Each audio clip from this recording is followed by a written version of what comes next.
Peu importe notre âge, on connaît tous, et même la plupart d'entre nous, j'en suis certain, avons lu les bandes dessinées des aventures d'Astérix et d'Obélix, une série créée en 1959 par le scénariste français René Goscinny et bien sûr le dessinateur Albert Uderzoll.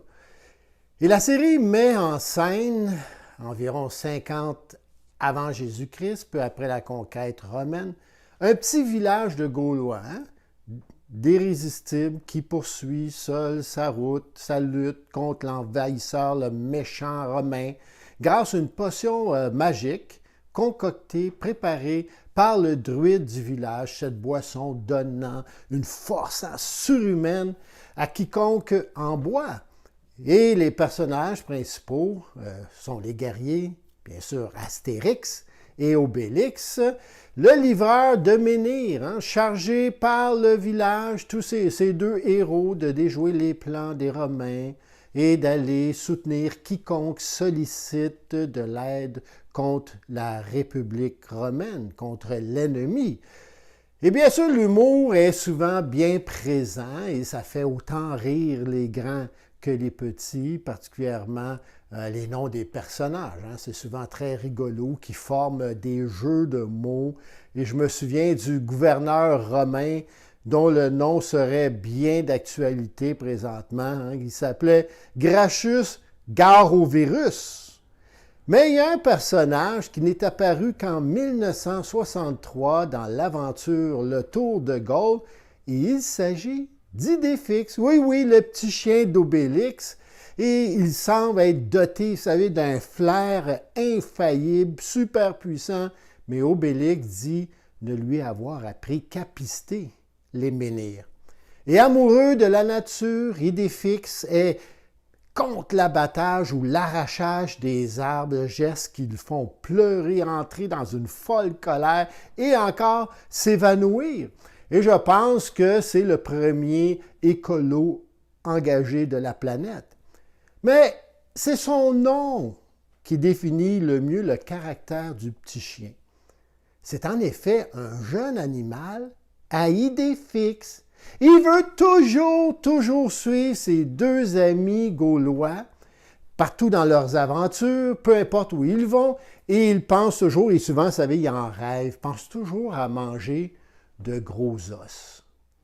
Notre texte de ce matin dans Romains 8, au verset 12 à 25, se situe à la fin de la grandiose présentation par Paul de l'idée fixe de Dieu, dont il est devenu le serviteur, c'est-à-dire l'évangile de Jésus-Christ, du salut en Jésus-Christ, et constitue en quelque sorte donc le deuxième de 3 mouvements d'une grande finale au chapitre 8.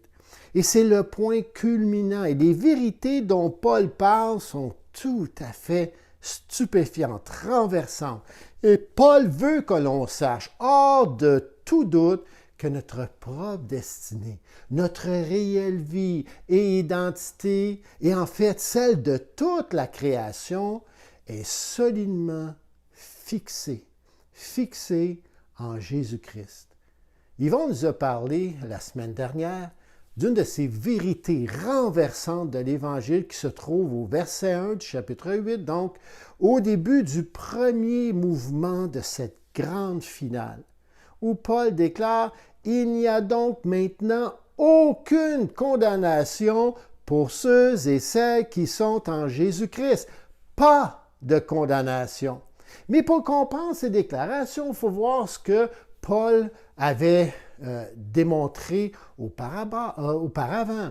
Parce qu'il avait tout d'abord démontré au début de sa lettre comment tous les hommes, donc les Juifs comme les païens, se trouvent dans un état de péché, de rébellion, et qui sont donc coupables, sans excuse, et ainsi voués à la condamnation et la mort à travers leur manière futile de vivre, leurs idées fixes, ténébreuses sur ce qu'est la vie, sur ce que est le but de la vie, sur qui est Dieu. Et ainsi, Paul déclare dans Romains 6 au verset 23 que le salaire du péché, c'est la mort, mais le don gratuit de Dieu, c'est la vie éternelle en Jésus-Christ notre Seigneur. Et déjà au chapitre 3, au verset 23, il avait déclaré, « Car tous, sans exception, tous ont péché, conséquemment sont privés de la gloire de Dieu. Et par contre, et c'est ça la bonne nouvelle, ils sont gratuitement justifiés par sa grâce, par le moyen de la rédemption qui est en Jésus-Christ.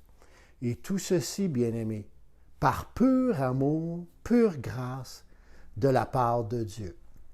Et d'une manière ou d'une autre, donc toute l'humanité, dit Paul, a tourné le dos à Dieu, a pris parti contre Dieu, a fixé son choix sur son indépendance de Dieu, a choisi son camp contre Dieu.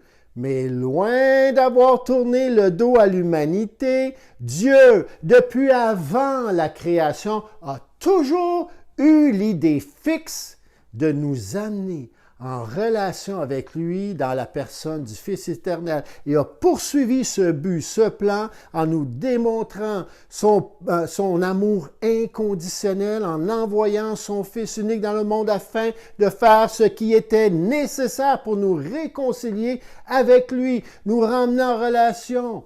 Et en Christ, Dieu nous a justifiés et a donné la possibilité d'être en relation avec lui.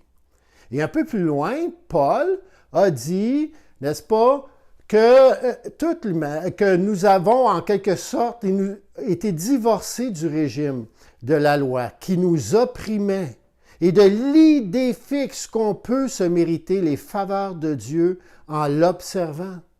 Et il nous a aussi délivrés de l'esclavage du péché, à cette idée fixe qu'on peut vivre indépendamment de Dieu, qui est cette manière futile de vivre qui mène à la mort.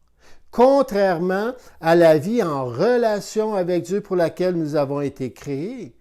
Et en Christ, il nous a choisis.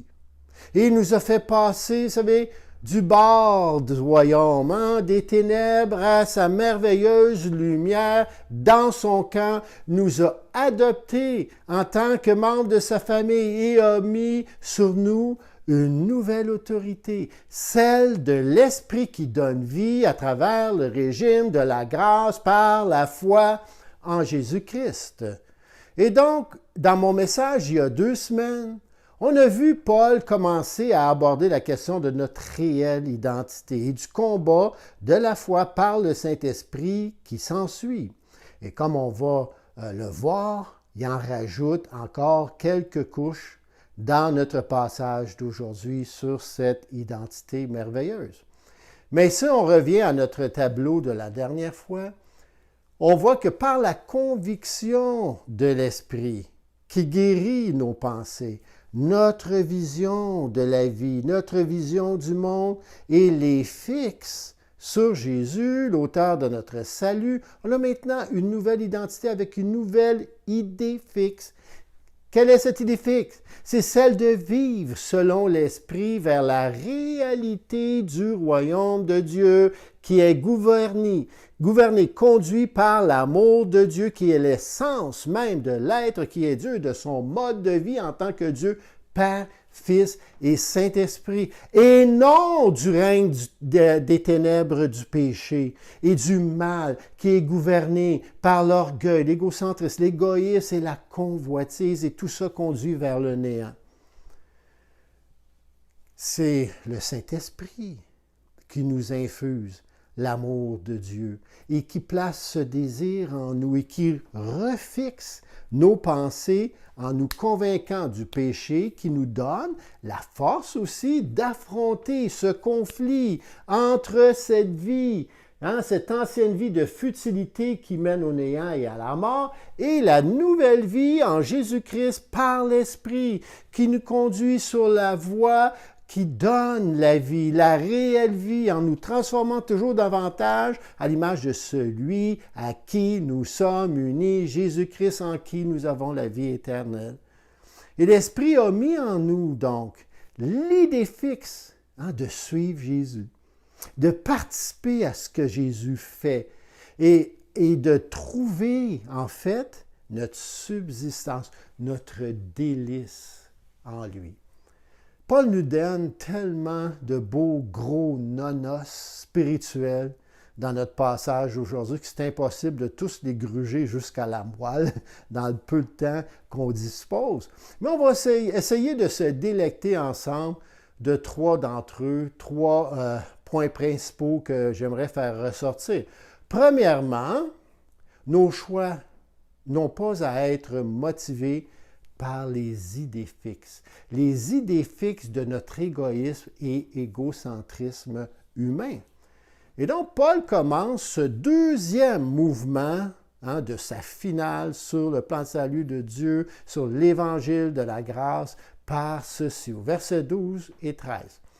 Ainsi donc, frères, nous sommes débuteurs ou redevables, dans certaines traductions, c'est un terme financier, où on n'a aucune obligation envers la chair pour vivre encore selon la chair. Si vous vivez selon la chair, dit Paul, vous mourrez.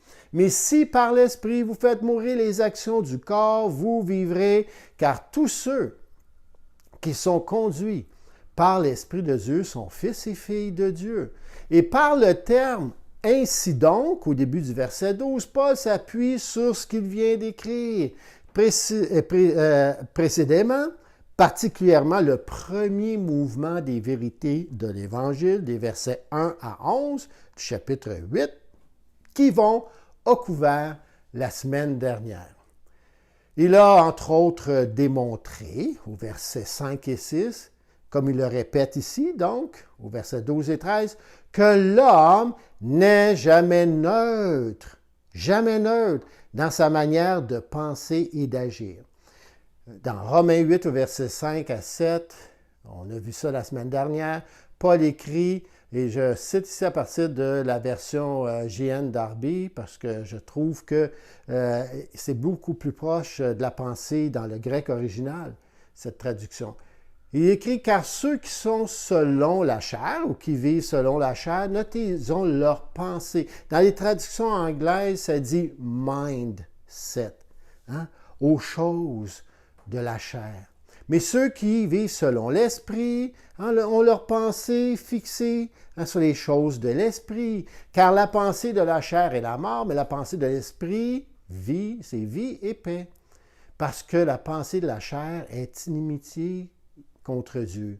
Elle est ennemie à la voix de Dieu, car elle ne se soumet pas à la loi de Dieu, car aussi elle ne peut même pas.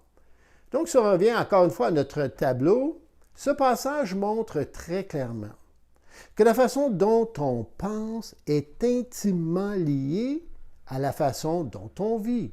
Donc, que ce soit d'un côté dans le Christ, dans l'Esprit et par la foi, vers le royaume à venir, ou alternativement dans la chair, dans le péché et dans la mort spirituelle. Et voyez-vous, la pensée et les efforts et les buts d'un individu ne peuvent être considérés indépendamment de l'orientation générale de sa vie. Et celle-ci se reflète dans les objectifs qu'il se fixe. Et donc, quels sont les objectifs généraux de notre vie, nos passions et vers quoi on vise? Et c'est pourquoi Paul a vivement souligné au début du chapitre 8 que ce qui distingue les croyants, c'est qu'ils sont habités par l'Esprit. Et puisque c'est le cas, ils ont l'idée fixe de l'Esprit qui, comme notre ami le petit chien, idée fixe, veut toujours suivre ses deux amis, Astérix ou Obélix, et qui ne pense également qu'à ne manger des gros nonos. L'Esprit, lui, nous conduit à fixer, voyez-vous, sur le compagnon, le Créateur du salut, en Jésus-Christ. Trouver nos délices en lui et trouver notre subsistance qu'en lui. Et la relation qu'il nous donne, bien sûr, avec Dieu. Et aussi la destinée de notre pleine glorification et celle aussi de la création. Et nos pensées, donc, étant fixées ayant cette idée fixe sur Christ par l'Esprit, on vit dorénavant selon la loi d'amour de Dieu, selon son mode de vie. Et dans ce passage parallèle à notre texte d'aujourd'hui, Paul précise dans Colossiens 3, au verset 1 à 4. Il écrit, « Mais vous aussi, vous êtes ressuscités avec le Christ. Recherchez donc les réalités d'en haut, là où se trouve le Christ, qui siège à la droite de Dieu. » De verset 2, « De toute votre pensée, tendez vers les réalités d'en haut et non vers celles qui appartiennent à la terre. Car vous êtes morts et votre vie est cachée avec le Christ en Dieu. Et le jour où le Christ apparaîtra, lui qui est votre vie, alors vous paraîtrez vous aussi avec lui en partageant sa gloire. » Voyez-vous, Paul nous dit d'avoir l'idée fixe, la pensée fixée sur ces réalités où est Jésus-Christ. Et donc, Paul veut qu'on comprenne ici, en fait, qu'on n'a pas de dette. On n'a plus d'obligation envers notre ego charnel, parce qu'on sait très bien, hein, frères et sœurs, par expérience, malheureusement, on le sait, que les choix qu'on fait par égoïsme et égocentrisme nous affectent négativement, ainsi que tous nos proches et les gens avec qui on entre en relation. Le péché est une mauvaise nouvelle. Et le péché, c'est une voie contraire à Dieu, c'est une voie contraire à sa loi d'amour. Et donc, par l'Esprit Saint, nous dit Paul, on fait mourir le comportement de notre être égoïste, égocentrique, en comprenant comment les choix que l'on fait ont un impact, un sérieux impact, non seulement sur nous-mêmes, mais aussi sur les autres. Et on doit donc s'interroger d'où viennent ces idées destructrices et pourquoi on agit selon elles. L'Esprit veut faire le ménage, frères et sœurs, dans nos pensées et nous en délivrer. C'est ça le but, pour qu'on n'en soit plus esclaves. Hein? C'est pas pour nous laisser avides ou coco-vides, mais pour nous remplir de la pensée et du mode de Dieu qui est altruiste, comme Dieu est altruiste. Et c'est là la clé, voyez-vous? Parce que si on suit le nouveau commandement que le Seigneur nous a donné d'aimer comme Jésus aime, on va voir les gens différemment, n'est-ce pas? On sera plus attentif à la façon dont nos réactions, nos paroles, nos actions affectent les autres. Et on va suivre ainsi la direction de l'Esprit, qui va nous aider à choisir le chemin de l'amour, le chemin qui regarde aux autres tout d'abord et à leur bien-être plutôt que la haine, le ressentiment, la jalousie, le mensonge et la convoitise. Deuxièmement, deuxième nonos spirituel dans ce passage, c'est notre relation avec Dieu qui nous permet de faire des choix plus sages et éclairés. Donc, on reprend notre texte au verset 14. En effet, écrit Paul, tous ceux qui sont conduits par l'Esprit de Dieu sont fils de Dieu. Et vous n'avez pas reçu, voyez-vous, vous n'avez pas reçu un esprit d'esclavage pour être encore dans la crainte, dans la peur, mais vous avez reçu un esprit d'adoption par lequel nous crions « Abba, Père ». Et l'Esprit lui-même rend témoignage à notre esprit que nous sommes là, maintenant, enfants de Dieu. Et vous savez quoi? Beaucoup de nos pensées qui conduisent au péché sont liées aux choses auxquelles on aspire. Et les buts qu'on se fixe et tous ces mécanismes d'autoprotection et de défense qu'on a érigés au fil du temps pour ne pas souffrir ou essayer de garder un certain semblant de sécurité et de bonheur. Et on s'est bâti tout un système d'idées fixes, d'aspiration. Et ainsi, on devient esclave de la crainte. Pourquoi? Parce qu'on a peur de perdre le contrôle sur les choses sur lesquelles on pense dépendre notre vie et notre bonheur. Et le problème est que beaucoup de ces choses sont de ce monde, souvent selon la pensée, les voies de ce monde, et n'ont donc pas de valeur éternelle. Ils sont souvent fixés sur ce qui est terrestre, passager, et plutôt que sur ce qui est céleste et éternel. Et c'est pourquoi Paul met le paquet ici. Il met vraiment le paquet pour souligner la formidable identité qu'on a reçue par grâce. On est fils, on est fille adoptif de Dieu. Et là, je ne sais pas, je pense que votre micro est fermé, je l'espère. Sinon, Marilyn va s'assurer que votre micro est fermé. Mais il y a seulement pas personne là, chez vous qui peut vous entendre, peu importe, c'est quelqu'un d'autre. J'aimerais que vous disiez là, maintenant, à haute voix. Je suis le fils, je suis la fille bien-aimée d'Abba Père.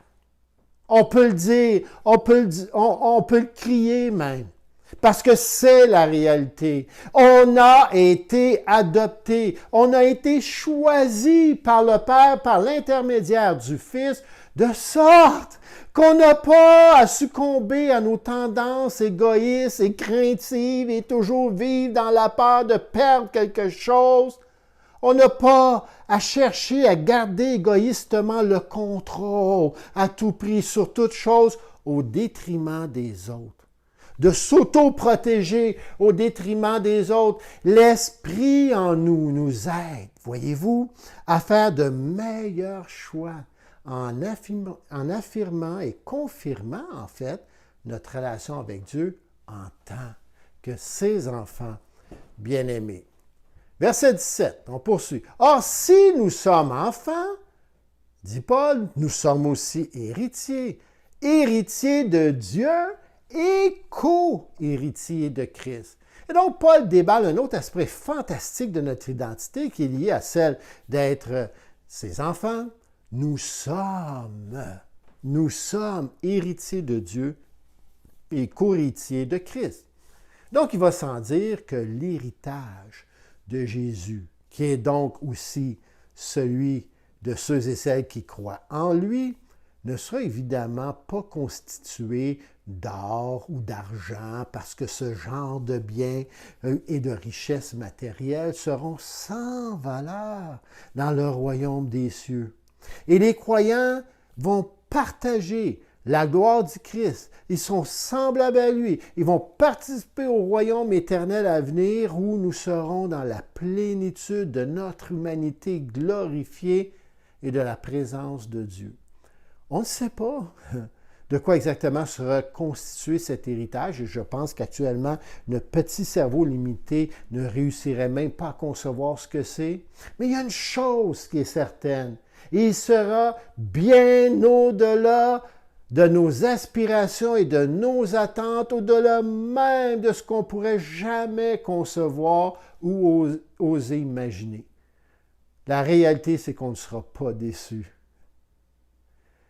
Paul dit, et rajoute, si toutefois, par contre, nous souffrons avec lui afin de prendre aussi part à sa gloire. Verset 18, j'estime que les souffrances du moment présent ne sont pas dignes d'être comparées à la gloire qui va être révélée pour nous. Donc, Paul souligne le point important que, comme ce fut le cas pour notre Seigneur, Jésus-Christ, le chemin vers la gloire est parsemé de souffrances. Jésus a souffert. Oui, Jésus a souffert. Et quand? Il a souffert lorsqu'il a choisi l'amour plutôt que la haine. Et par l'Esprit, on le peut, nous aussi, parce que c'est le même Esprit qui habitait en Christ. Car Dieu, comme Paul le dit dans Romains 5,5, a répandu son amour dans nos cœurs par le Saint-Esprit qu'il nous a donné. Mais voilà la vérité. La vérité qui n'est que compréhensible par l'Esprit, choisir l'amour plutôt que la haine, l'altruisme plutôt que l'égoïsme, va apporter finalement la gloire à Dieu et à nous, maintenant et ce, dans l'éternité. Admettons-le, la vie chrétienne n'est pas toujours facile. Combattre la tentation et le péché n'est pas facile. Endurer la persécution n'est pas facile. Abandonner certaines de nos aspirations pour servir Dieu n'est pas facile. Faire face à la vie quotidienne dans un monde déchu, avec des corps corruptibles, a son lot de difficultés. Et quand je lis l'Ecclésiaste et je lis ce qu'il déclare sur vanité de vanité, hein? Sous le soleil, tout n'est que vanité. Peut-être c'est parce que je vieillis. Et quand on regarde ce qui se passe dans ce monde, il me semble que tout est toujours davantage vanité, futilité. Mais voyez-vous, on doit garder les yeux sur cette gloire. Parce que Paul dit, j'estime, il ajoute, que les souffrances du moment présent ne sont pas dignes d'être comparées à la gloire qui va être révélée pour nous.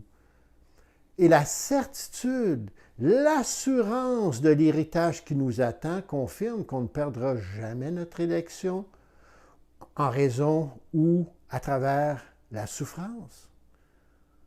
Et savez quoi? Notre degré de souffrance dans cette vie n'est pas un indicateur de l'acceptation ou pas de Dieu. Des fois, j'entends des bien-aimés sœurs ou frères qui souffrent et disent « Même Dieu m'a abandonné ». Ou c'est une preuve que, bon, Dieu me punit. Le Seigneur a souffert plus que tous. Et pourtant, bien sûr, on sait qu'il a été puni pour nos péchés sur la croix. Mais en même temps, voyez-vous, cette souffrance, il l'a acceptée. Et le Seigneur l'a pris sur lui. Et il a dit que dans ce monde, les chrétiens auraient bien des tribulations. Mais il a aussi promis de nous donner le courage par l'Esprit, car il a vaincu les forces du mal de ce monde et il a remporté la victoire pour nous. Et c'est pourquoi, comme on va le voir tantôt, Paul parle plus loin de l'espérance. Notre troisième point, notre troisième nonos spirituel de ce passage est celui-ci. Il y a une signification cosmique au fait que l'idée fixe de Dieu, le plan de Dieu, se réalise en nous. Au verset 20, on lit « Car la création a été soumise à la vanité, non de son gré, mais à cause de celui qui y a soumise, avec l'espérance qu'elle sera aussi affranchie de la servitude de la corruption pour avoir part à la liberté de la gloire des enfants de Dieu. Or, nous savons que jusqu'à ce jour, la création tout entière soupire et souffre les douleurs de l'enfantement. » Verset 23. Et ce n'est pas elle seulement, mais nous aussi qui avons les prémices de l'Esprit, nous soupirons en nous-mêmes en attendant l'adoption, la pleine adoption, la rédemption de notre corps. Et c'est en effet cette révélation des fils de Dieu que la création attend avec un ardent désir. Donc, on est connectés les uns aux autres et cette connexion, voyez-vous, a un impact sur la création. Et la création ne veut pas seulement nous voir, nous, un jour, dans la gloire. Non, la création elle-même sera également bénie. Bénie par le changement lorsque le plan de Dieu sera mené à terme. Et la création attend qu'on embrasse, nous les humains, pleinement le commandement nouveau du Seigneur. Aimer les autres comme Jésus nous aime et cette voie d'amour qui est dirigée par le Saint-Esprit. Vous n'y avez peut-être jamais réfléchi sous cet angle. Mais notre amour pour les autres a un impact. Vraiment, il y a un impact sur la création. Par exemple, en raison de notre amour et de notre souci pour les autres et les générations futures, on ne fera pas de surpêche dans les océans, où on ne va pas déboiser à outrance les forêts et le paysage. On ne polluera pas la terre et l'eau. Oui, on souffre maintenant. Et la création souffre aussi. Et le but de Paul n'est pas de nous faire tous devenir des écolos obsédés, de tomber en état de choc ou même nous évanouir comme idée fixe quand un arbre est abattu, mais de voir la relation entre ce que l'on fait et la façon dont on traite les autres et la création elle-même, parce que ça a un impact sur la création. Et je pense que si on avait pu enrayer la cupidité et l'égoïsme il y a de cela longtemps, de l'être humain, que notre planète ne serait pas dans un si piteux état et que tous les habitants de la Terre pourraient manger à leur faim. Voyez-vous, notre intendance sur la création devrait être motivée, non pas par la cupidité ou même la domination, mais par le même amour et but que notre Créateur a pour sa création. Et ce que l'on fait et la façon dont on traite les autres sont importants. Ça a un impact sur la création de Dieu. Et voyez-vous, la création a une espérance qui est liée à la nôtre. Et on ne voit pas encore, n'est-ce pas, une création parfaite, ni dans l'espace, ni sur la terre, ni dans nos propres corps, mais on est confiant qu'elle sera transformée. Comme Paul le dit, versets 24 et 25, car c'est en espérance que nous sommes sauvés. Or, l'espérance qu'on voit n'est plus espérance. Ce qu'on voit, peut-on l'espérer encore? Mais si nous espérons ce que nous ne voyons pas, nous l'attendons avec persévérance. Donc, on attend avec patience, empressement et persévérance la résurrection de nos corps, lorsque notre adoption sera pleinement achevée. Et vous savez, on vit dans la situation du déjà, mais pas encore, pas tout à fait. On est déjà sauvés, mais on n'expérimente pas encore pleinement le salut. Nous sommes déjà libérés de la condamnation, mais pas encore complètement libérés du péché. Nous sommes déjà dans le royaume, mais il n'a pas encore été pleinement dévoilé. Nous vivons avec des aspects de l'âge à venir, mais même si on lutte avec des aspects du vieil âge qui dépérit. Notre espérance en Dieu nous donne, voyez-vous, la patience quand on est confronté à des circonstances difficiles. Et c'est cette même espérance qui nous aide à endurer la souffrance, même si on fait de notre mieux, et ça c'est important, pour ne pas faire souffrir les autres. On ne veut pas être l'auteur de la souffrance des autres. Maintenant, quelques points d'application sur ce passage, parce que c'est tellement un passage rempli d'exhortations merveilleuses. Le premier point d'application, sachez que vous êtes choisis et aimés de Dieu et que cette vérité est le fondement de votre vie. Et savez, ça doit être l'idée fixe qui dirige votre vie. Et elle n'est pas modifiée par votre situation, votre santé, combien vous avez en banque, ou vos relations, ou vos combats, vos luttes. Dieu est pour vous. Dieu est pour vous à 100%. Et il veut que vous croyiez que vous n'êtes jamais seul et abandonné. Deuxièmement, acceptez le processus de perte et de renouveau de la vie.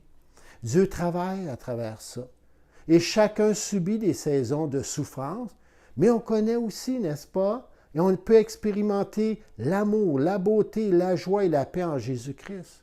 Et parfois, si on est assez attentif, si on regarde à Christ, on trouve l'amour, la beauté, la joie et la paix au milieu de grandes souffrances.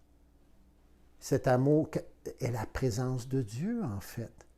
Et bien sûr, les fruits de l'Esprit qui affirment qu'on n'est jamais seul, jamais laissé à nous-mêmes.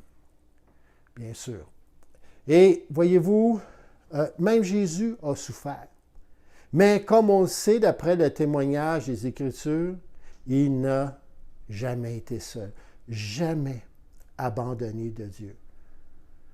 Un autre point, c'est chercher les preuves de la présence de Dieu. Et bien qu'on puisse penser que la preuve de la présence de Dieu devrait ressembler à un miracle, vous savez, où comme par magie, nos problèmes sont éliminés du jour au lendemain, toutes nos situations réparées, guéries. La présence de Dieu apparaît souvent sous forme de petites manifestations. Des fois, la gentillesse d'un étranger, l'appel d'un ami, un sentiment de confort et de paix. Et cette preuve n'est pas moins impressionnante malgré son manque d'éclat. En fait, développer une conscience de la présence de Dieu nous transforme et approfondit notre relation avec Dieu bien plus qu'un miracle instantané ne le ferait jamais. Et on peut se souvenir des Israélites qui ont oublié tellement rapidement comment Dieu avait séparé la mer Rouge. Et c'est aussi notre cas.